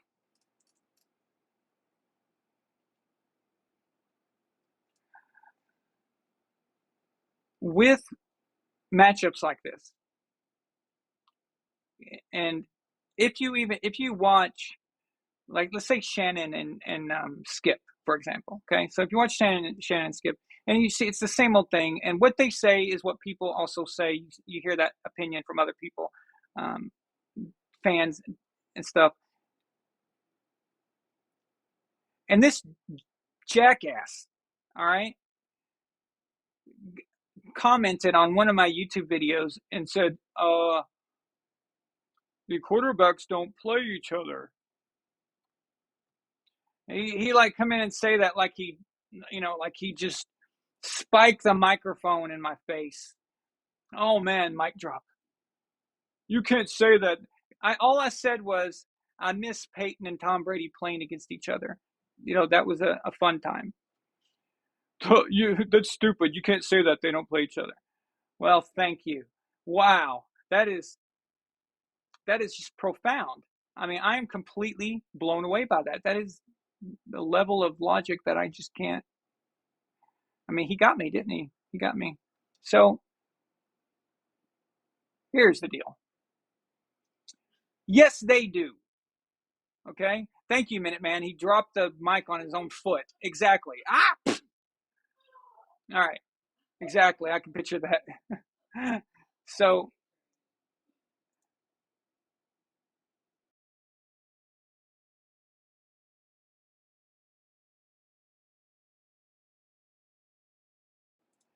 so after I've been completely devastated by this comment, because it was just such awesome uh, pinpoint logic there. It got me thinking about all the other idiots who think this way. Well, actually, they do play each other.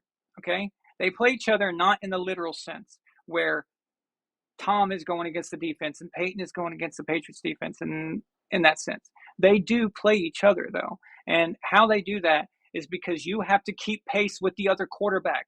So if the other quarterback scores, it doesn't matter what your defense is doing or what their defense is doing. You've got to keep up, and there's no excuses. If Peyton scores a touchdown, Tom's got to score. This week, if Mahomes scores a touchdown, Tom's got to score a touchdown. If Tom scores another one, Mahomes has to score another one. He's got to keep up with Brady. And you know what you're getting into when you play these certain quarterbacks. You got a matchup where you're playing against Mitch Trubisky, then you know that maybe you don't have to light up the scoreboard. Maybe you can run the ball more. Maybe you can be more conservative in this game. So clearly the quarterback on quarterback, it does matter and it does make a difference. But then you're playing Patrick Mahomes. You know you're going to have to throw the ball because he's going to throw the ball. You've got to keep up. So yes, they do play each other in a sense. Again, not literally one-on-one. They don't, but they do. And I just don't understand why people don't seem to understand this. It's just the quarterback dictates how the game is going to go, even for his defense. Now, he doesn't make the plays for his defense, but he does have an effect. It's the only position on the field, the only one that can affect everyone. Affects the punter, where the punter is going to punt. He affects where the field goal is going to be and how close or how far the field goal will be. The positioning of it. He affects where the defense is going to get the ball. You throw an interception, you just screwed them over. You fumble the ball, you screwed them over again. You throw a touchdown, you give them some breathing room, okay? Then you get your kickoff, you push them back instead of punting or whatever, right? And so on, you get the point. The quarterback affects all these things.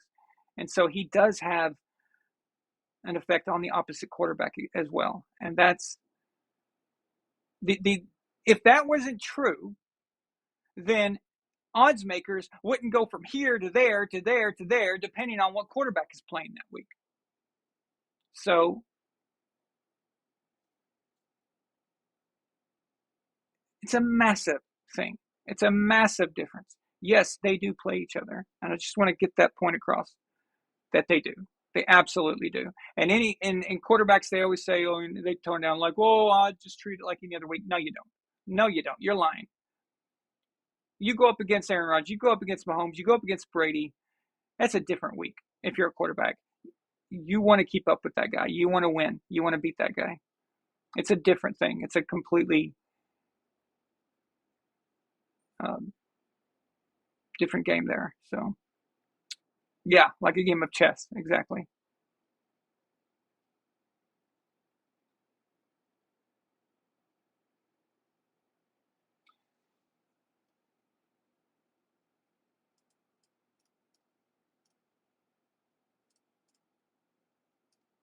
Gord King says he made two people run from debates this week. It's a lovely feeling. Yeah, they don't. If you clamp them down, they run. They think they know what's up. I remember we brought on a guy one time to debate me about Joe Montana, and I let him have his moment to talk. And then when it was finally my turn to actually really start disproving everything he said, he left. He hung up. Like he said he had to go. And he's the only one, but at least he came on, but I never got the chance to rebuttal. This is why you need a moderator for things like that. We should have done that, but that was early on when I didn't really have the show how I wanted it to work. But the point is that a lot of people will run from a debate. They don't want anything to do with it, especially if you start immediately checking them down. So James Johnson says a $2 super chat. It says Brady versus Peyton, the GOAT of quarterback rivalries. Real mic drop. Exactly. That's the thing right there. That's the real thing.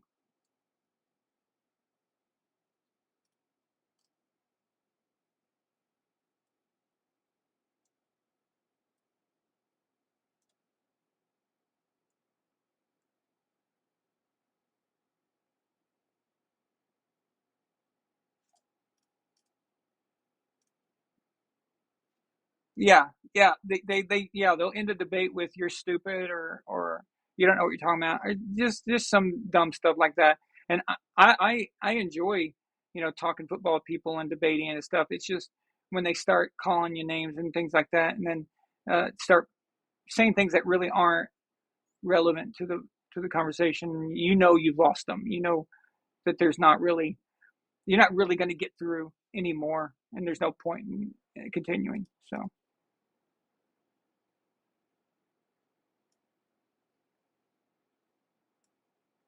Biden says this is random, but Bill lost more games to the Bills in 2 seasons than Brady has in 20 years, in over 20 years. Isn't it funny how when the GOAT leaves, the rest of the AFC suddenly gets better? I mean, even when he was there in 2019 and it wasn't they that team wasn't that good, they still owned the division. You know, when Dad's away, the mice will play. It's what the deal is. And Brady left, and everyone saw that they had their shot, except for the Jets. Nothing changes for the Jets. They just suck. They're just garbage. So, yeah.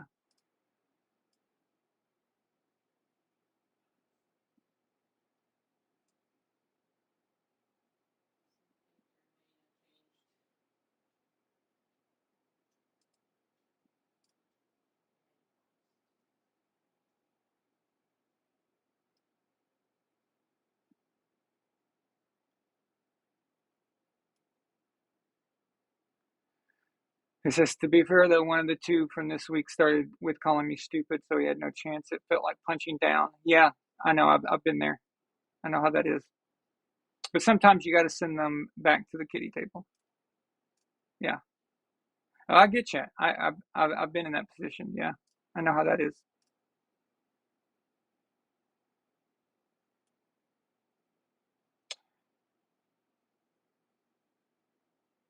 So, okay, let's look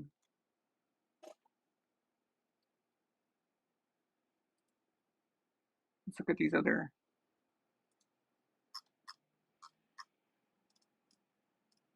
And we can go back to the Chiefs Bucks. I just want to get this covered if y'all want. Um,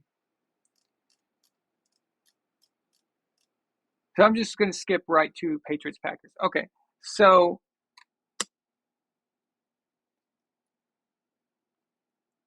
I am not impressed by the the Packers offense. I I think that Bill can cause them some problems this weekend,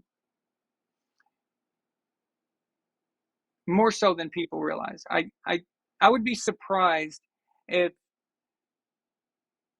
Aaron is able to just have his way with New England. Maybe in the first half they get a little hot right off the bat. I mean, it's at Lambeau. It's it'll be their home. It's how they, but I think that Belichick will have something for them.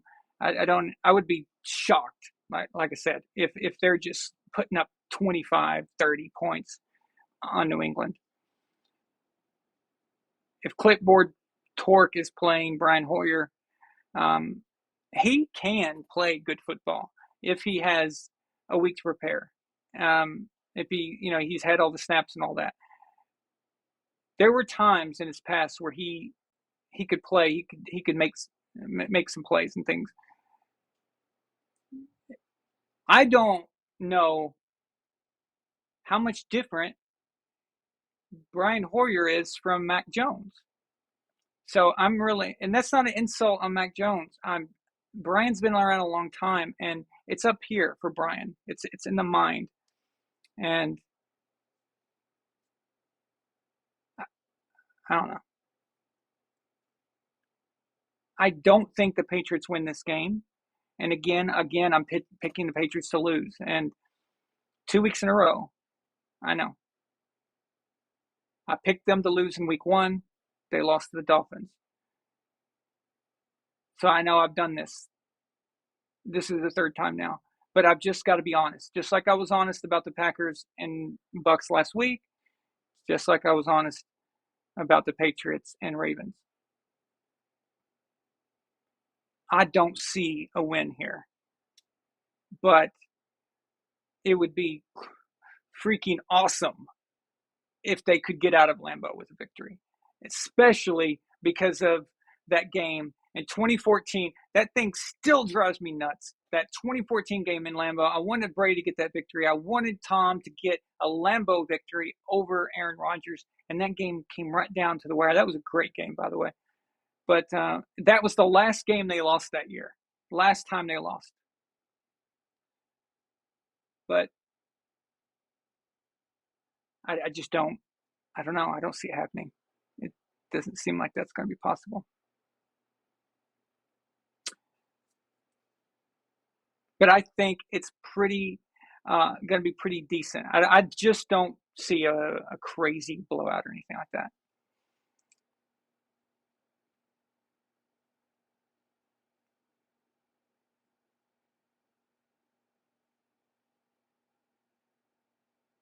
I meant as a Patriot, um, random Patriots fan. I meant when Tom was a Patriot there.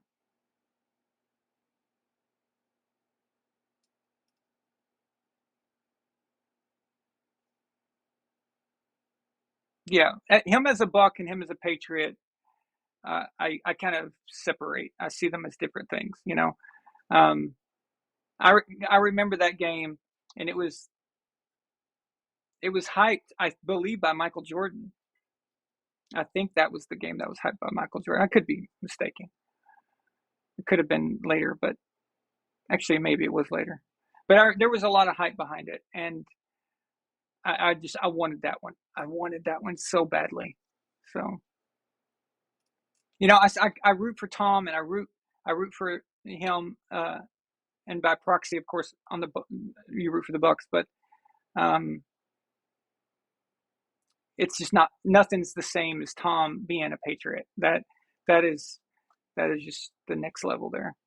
So yeah, that's what John. That's what I was thinking. I was like, wait a minute. I think it might have been 2018 because more recent, because I think on Tom versus Time, I think Tom mentioned that, and that was from that. It was going from 2017 to 2018, I believe, right? Um, it was from that era. I mean, I think so. So yeah, but anyway, it was a hyped up game. It was very exciting. So the end of these years are starting to move together. It's really weird. So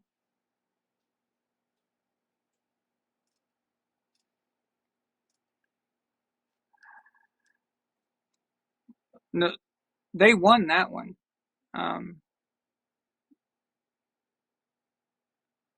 that was a great game. That was when he hit. That was the Josh Gordon game, I believe.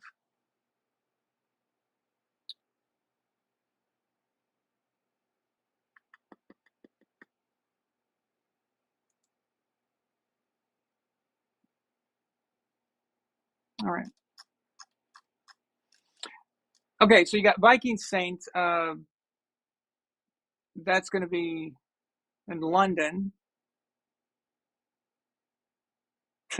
Well, after the Saints lost last week, which was hilarious, how they I couldn't believe. I say hilarious because it was just kind of like, why would you lose that game? But I don't know. The Vikings are a weird team. I don't trust them.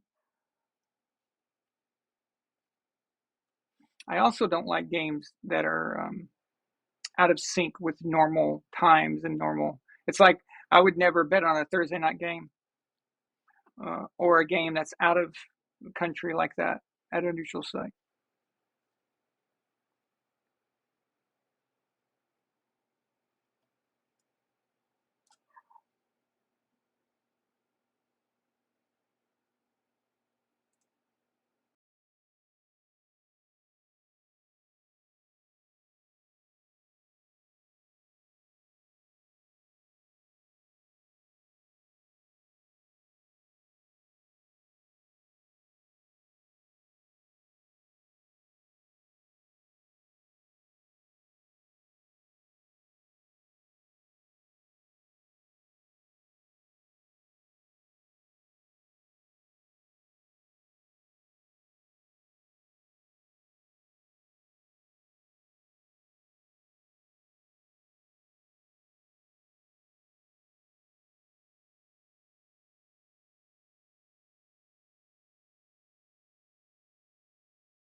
Okay. Thank you guys for sticking around.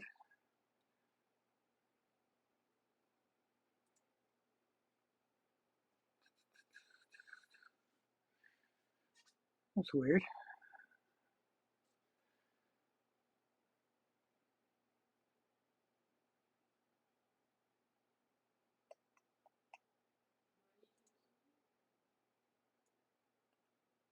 Okay. Yeah, I must have hit the thing. Okay.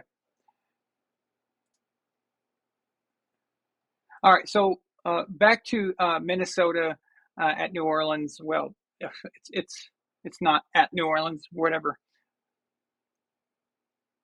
I don't know. This game's kind of blah for me.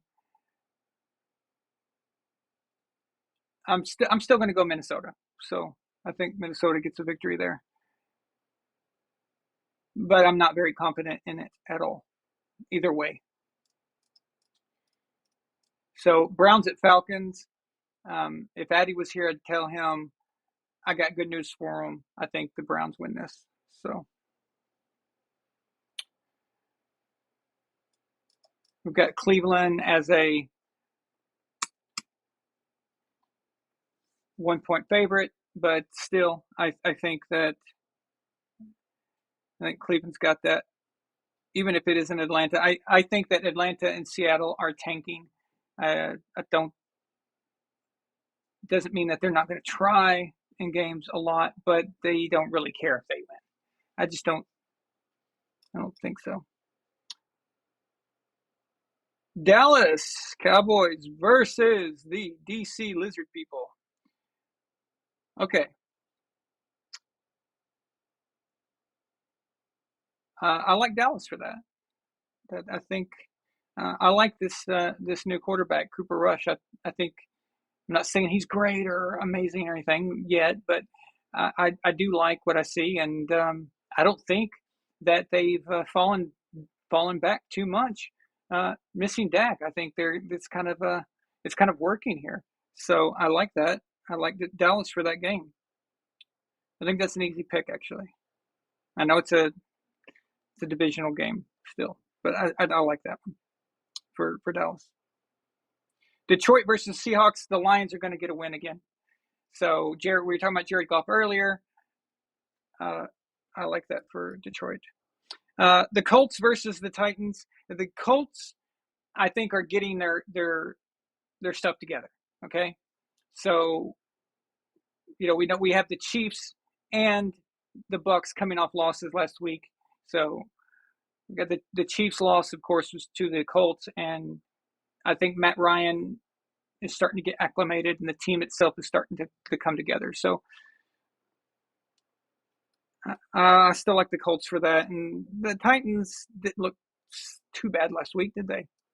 So, but still, I'm still going Indy on that. Giants versus Bears. Um, to be honest with you, neither one of these teams I'm sold on. The Giants are they're okay, I think, but I'm not like blown away. And I knew they would not be 3-0, 4-0, 5, whatever. I knew that was going to come to a screeching halt. But I still like them against the Bears. So plug that in there. Philadelphia versus Jacksonville. I don't like this. The Eagles. They have Eagles as a 6.5 point favorite against the Jaguars. I don't like this. Mm-mm. No, no, no. Okay. Now, this is Doug Peterson playing his old team, and I know that there's hype there or whatever for that.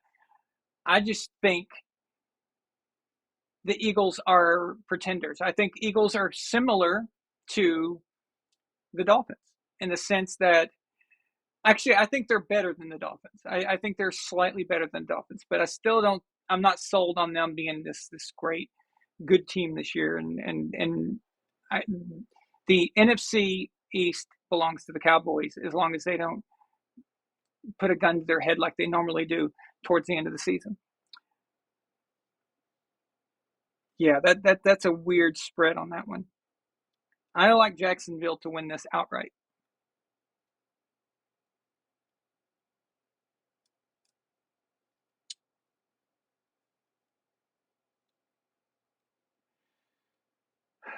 Steelers and Jets. Wow, talk about futile crap.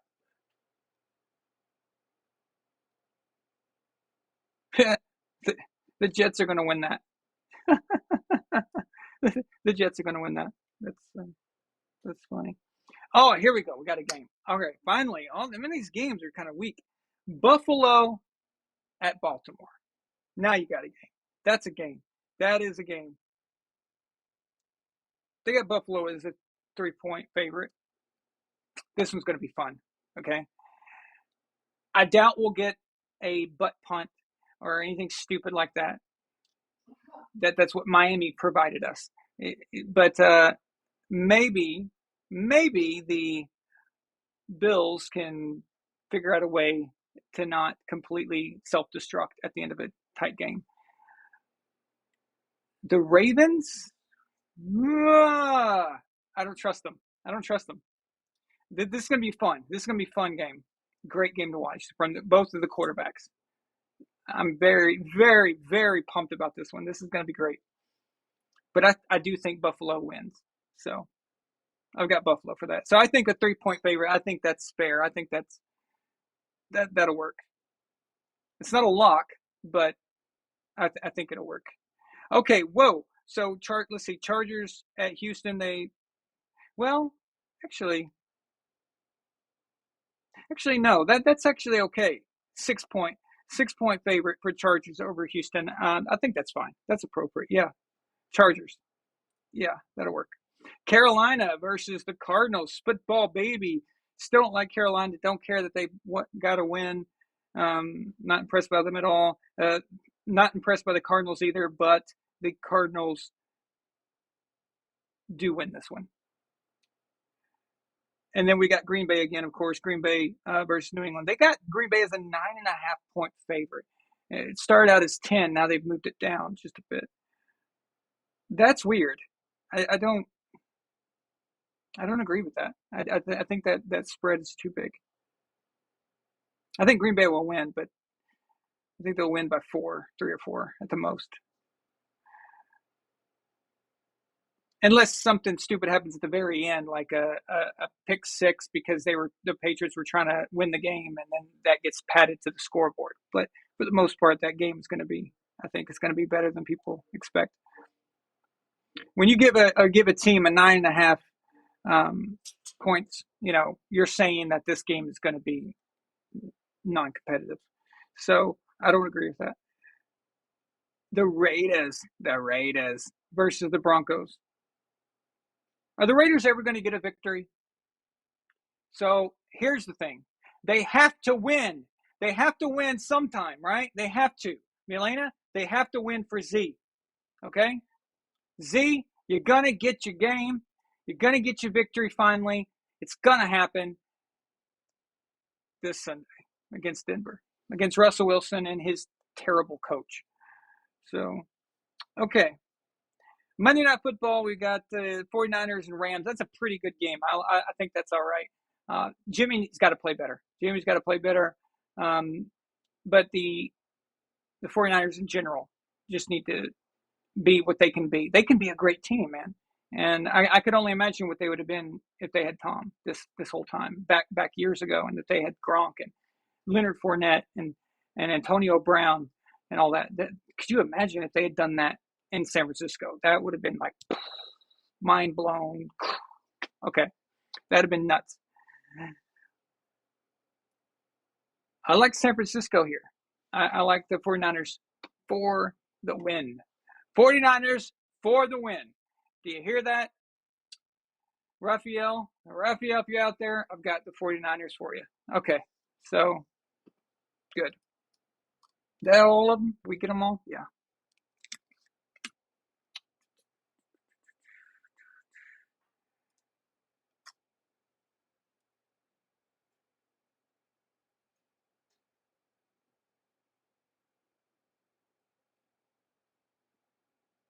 I know we don't talk baseball much, but it is pretty cool to see these guys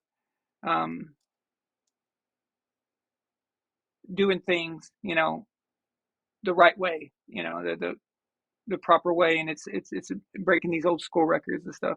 I like seeing that. That's nice. Although I don't follow it that much. I'm not going to pretend that I do, but I do like history and anything in sports historically. So that's still very cool. Okay. So just want to make sure I covered everything I wanted to talk about tonight.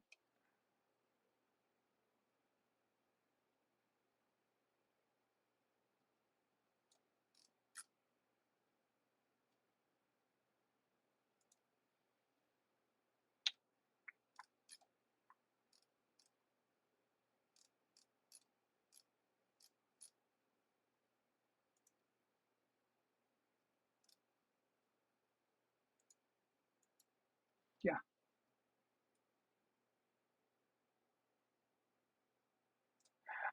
Okay. I know this is ridiculous, but it's for some reason I still laugh about this. This is an old one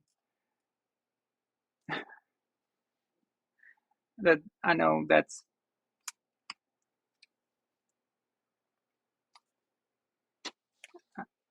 funny.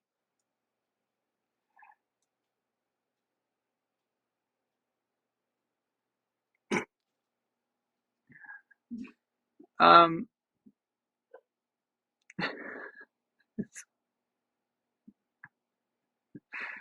all right. Picture says it all. Yeah, it does. It's the picture says it all exactly.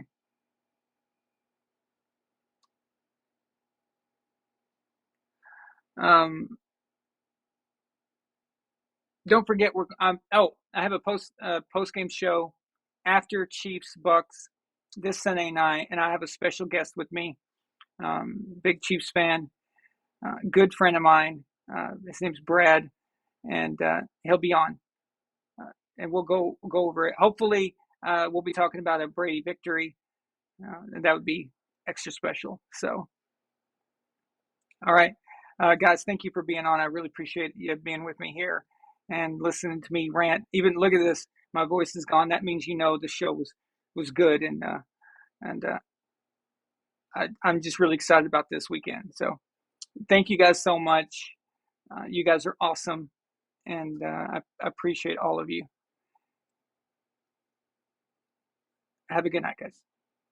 Hi, this is tennis player Mariana Dragic, and you're watching Von Allen Sports, real and honest sports analysis. Subscribe now and join the empire. Von Allen Sports, let's go!